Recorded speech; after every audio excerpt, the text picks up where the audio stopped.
Hello guys, this is Abhishek from Mystic Classes and I am a student just like you guys. I just want to share my knowledge and experience whether it was bad or good only to help you guys in any possible way. आज की इस video में मैं कवि बना हुआ हूँ क्योंकि आज हम पढ़ेंगे अ थिंग ऑफ ब्यूटी जिसको लिखा है जॉन कीट्स ने। पोइट का नाम याद करना बहुत ज़्यादा ज़रूरी है क्योंकि 1 मार्क्स के लिए तो भाई मैं जान नहीं दे सकता हूँ, तो पोइट का नाम तो याद कर ही लेंगे हम। तो यार कितने गंदे जोक, छी। तो पोइट का नाम है जॉन कीट्स जिसको याद करना ज़रूरी है और इस पोएम का नाम है अ थिंग ऑफ ब्यूटी। इस पोएम में हमें डिस्क्राइब किया गया कि किस तरीके से सुंदर चीज़ों की वैल्यू करनी चाहिए और उससे होता क्या है, क्या क्या हमें अचीव होता है, उन चीज़ों के बारे में डिस्क्राइब किया गया। तो कुल मिला के 4 स्टैंजा हैं जिनमें से पहला स्टैंजा जो शुरू होता है वो मुझे याद नहीं, तो पहले देख लूँगा मैं। तो क्या है वो है हमारे पास अ थिंग से लेके क्वाइट ब्रीथिंग तक। अ थिंग से लेके क्वाइट ब्रीथिंग तक जो स्टैंजा उसमें ये बताने की कोशिश की गई है तो किस तरीके से जो ब्यूटीफुल थिंग्स है वो हमारे माइंड के ऊपर इम्पैक्ट डालती है, हमें पीस मिलती है। और पोइट ये डिस्क्राइब कर रहा है कि किस तरीके से कोई भी सुंदर चीज़ जो होती है उसका जो नेचर होता है वो हमेशा परमानेंट होता है, टेम्पररी नहीं होता, वो फेड अवे नहीं होती। ऐसा नहीं कोई आज कोई चीज़ सुंदर है कल को वो क्या हो जाएगी, बेकार हो जाएगी, उसकी ब्यूटी डाउन हो जाएगी। यहाँ पे शक्ल वाली ब्यूटी की बात नहीं हो रही है, यहाँ नेचुरल ब्यूटी की बात हो रही है। चीज़ों में जो ब्यूटी मिलती है उस चीज़ की बात हो रही है। लगे सोचने में, हाँ बात हो रही है कि किस तरीके से जो नेचर की ब्यूटी जो है या किसी भी चीज़ की जो ब्यूटी है वो हमेशा परमानेंट रहती है, कभी फेड अवे नहीं होती और कभी कम नहीं होती, ये हमेशा बढ़ती रहती है। It keeps on increasing. और इससे मिलता क्या है, जैसे इंसान को अगर कोई शेडी प्लेस मिले, धूप से बचे हुई जगह, तो वहाँ पे उसको पीसफुल नींद आएगी, स्वीटफुल ड्रीम आएगा। तो उसी तरीके से किसी की लाइफ को पीसफुल या स्ट्रेसलेस बनाने के लिए ब्यूटीफुल थिंग्स का होना बहुत ज़रूरी है। तो यहाँ इंपॉर्टेंस ऑफ ब्यूटीफुल थिंग्स की बात की जा रही है।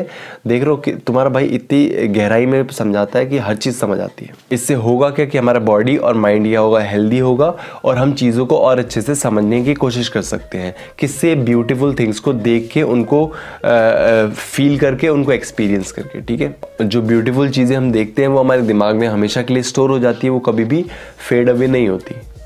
समझ रहे हो मैं क्या कह रहा हूँ? Therefore on every से लेकर डार्क स्पिरिट्स तक इस स्टैंजा में ये बताने की कोशिश की जाती है कि जब हम सो के उठते हैं एक अच्छा सपना देख के, तो उसके बाद हम काफ़ी अच्छा फील करते हैं और हमारा पूरा का पूरा दिन जो होता है काफ़ी पॉजिटिव और एनर्जेटिक गुजरता है उस सपने को याद कर करके। तो यहाँ पे हम कंपेयर कर रहे हैं उस सपने को और ब्यूटीफुल थिंग्स को।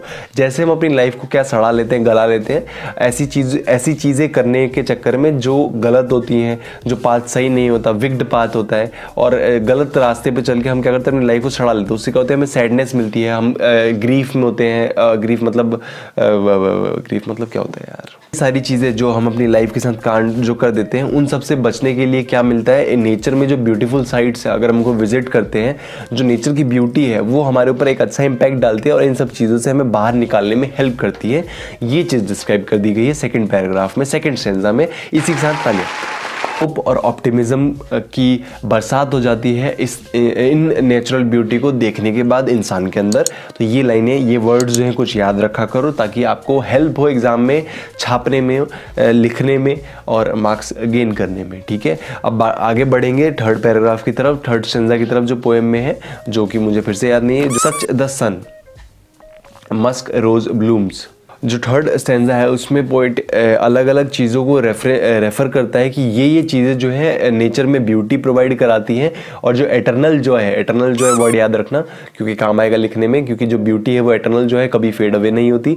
और ये कौन कौन प्रोवाइड कराता है? सन, मून, डैफोडिल्स, रोजेज़ और जो हवाएँ चलती है जो ठंडक पहुँचाती है हमें, वो भी एक ब्यूटी है।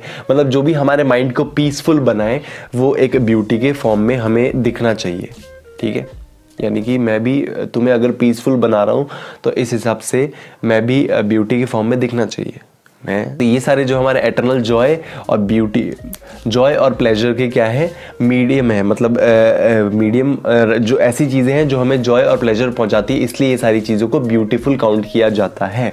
तो ये था हमारे थर्ड स्टैंजा में जो बाकी बहुत सारी चीज़ों को डिस्क्राइब किया गया कि ये चीज़ें जो होती है ब्यूटीफुल होती हैं और जो हमारे दिमाग को ठंडक पहुँचाने की कोशिश करते हैं। जो लास्ट स्टैंजा होता है हमारे सामने वो है एंड सच टू से हेवेंस ब्रिक तक। यस, इस स्टैंजा में जो पोइट है अपनी लिस्ट को थोड़ा एक्सटेंड कर रहा है कि और कौन कौन सी चीज़ें जो हैं वो ब्यूटीफुल हैं।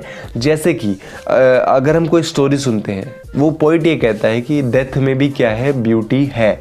डेथ में ब्यूटी कैसे? क्योंकि अगर हम किसी वीर गति की स्टोरी सुनते हैं, वीर गति मतलब किसी सेक्रीफाइस की स्टोरी सुनते हैं, तो हमारे अंदर काफ़ी जोश आता है, हम काफ़ी पीसफुल अपने आप को समझते हैं, अपने आप को एनर्जेटिक फील करते हैं उस टाइम पे। जैसे अगर हम पृथ्वीराज चौहान या शिवाजी इन सब की स्टोरी सुनते हैं तो हमें लगता है यार क्या बात है, क्या मज़ा आ गया, मतलब ऐसा लगता है। या भगत सिंह, इन सब की स्टोरी सुनते हैं तो ऐसा लगता है भाई बहुत अच्छी चीज़ हुई थी और हमें काफ़ी पीस और एनर्जेटिक चीज़ें फील होती हैं। तो इन सब को भी वो क्या करता है, इस ब्यूटीफुल थिंग्स के लिस्ट में वो काउंट करता है, क्योंकि इससे जो है ह्यूमन स्पिरिट जो होती है लिफ्ट होती है और उनको एनर्जेटिक फील होता है। तो कोई भी चीज़ अगर हमें पीसफुल और एनर्जेटिक फील कराए तो वो क्या होता है हमारे सामने, वो ब्यूटीफुल थिंग के अंदर काउंट होती है। और पोइट ये कहना चाहता है कि जो जितनी भी सारी चीज़ें हैं, ये जो ब्यूटीफुल थिंग्स हमारे लिए बनाई गई हैं, ये गॉड ने अपने हेवन से सेंड की है और एक फाउंटेन की तरह है जो कभी ख़त्म नहीं हो सकता, क्योंकि इंसान को इन चीज़ों की ज़रूरत पड़ती रहती है अपने लाइफ को चलाने के लिए।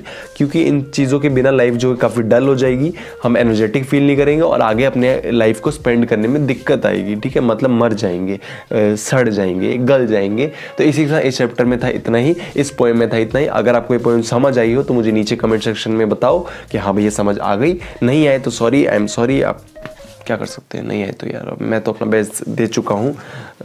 चीज़ें गिफ्ट दी गई थी हमारे भगवान द्वारा, जो चाहते थे कि हम इन गिफ्ट्स को क्या करें, एंजॉय करें, प्रेशियस गिफ्ट्स को जो कभी ख़त्म ना हो और हमारी लाइफ को स्पेंड करते रहे।